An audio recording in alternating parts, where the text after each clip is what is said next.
تیار ہو جائیے کرکٹ کی سب سے بڑے میلے کے لیے۔ پاکستان سپر لیگ 11 کی نیلامی نے تمام ریکارڈ پاش کر دیے۔ لاہور میں ہونے والی اس تقریب میں پیسوں کی ایسی برسات ہوئی کہ بڑے بڑے نام حیران رہ گئے۔ آخر کون بنا PSL 11 کا سب سے مہنگا ترین کھلاڑی؟ جانیے جناب LCT نیوز کی اس خصوصی رپورٹ میں۔ اس بار نئی ٹیم راولپنڈی نے مارکیٹ میں قدم رکھتے ہی تہلکہ مچا دیا۔ فاسٹ بولر نسیم شاہ 8 کروڑ 35 لاکھ روپے کی تاریخی قیمت کے ساتھ ایونٹ کے مہنگے ترین کھلاڑی بن کر ابھرے ہیں۔ ان کے پیچھے آل راؤنڈر فہیم اشرف رہے، جنہوں نے اسلام آباد یونائیٹڈ نے 8.5 کروڑ روپے میں خرید کر سب کو حیرت میں ڈال دیا، جبکہ نیوزی لینڈ کے ڈیرل میچل کو بھی راولپنڈی نے 8 کروڑ سے زائد کی بھاری رقم دے کر اپنا بنا لیا۔ لاہور قلندر نے ایک بار پھر اپنے شیروں پر بھروسہ کیا۔ فخر زمان کو تقریباً 8 کروڑ اور حارث رؤف کو 7 کروڑ 60 لاکھ روپے میں برقرار رکھا گیا۔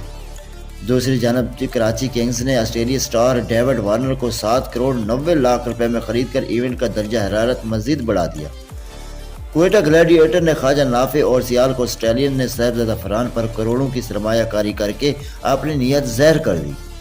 PSL کا میدان سجنے والا ہے اور ٹیمیں تیار ہیں۔ آپ کی پسندیدہ ٹیم کون سی ہے اور کیا نسیم شاہ اپنی قیمت کا حق ادا کر پائیں گے؟ اپنی رائے کا اظہار کمنٹس باکس میں ضرور کریں۔